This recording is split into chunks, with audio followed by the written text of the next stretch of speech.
essa oportunidade que Tu nos concedes de estarmos aqui reunidos, Senhor, aonde é essa comemoração. Pedimos aqui a Tua bênção, a Tua graça, a Tua misericórdia. Senhor, que Tu venhas cobrir com o Teu sangue como tens feito até aqui.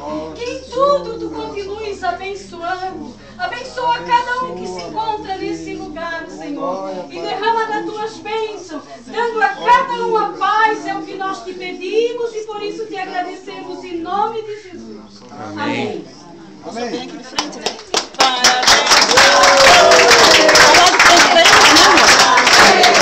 Para aí.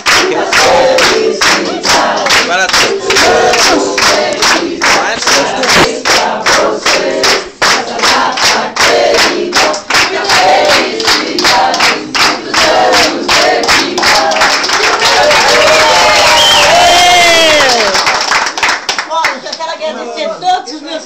Toda a minha família. Depoimento que fantástico. Deus abençoe a todos. E quando tiver para fazer de novo, nós vamos fazer de novo. Deus vai abençoar.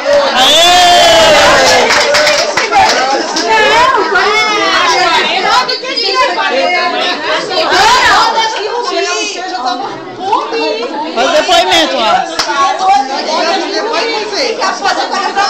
Sorri, Jéssica. Eu não cito. A pessoazinha gostosa daqui. Vai, Carol, tu de um lado e ela do outro aí que eu vou. Ela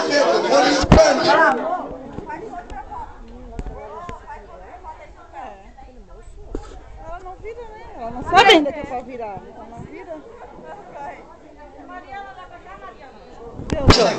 Depois pra aproveita que presta. Fala, grávida ali. Olha aqui, eu não sei filmar.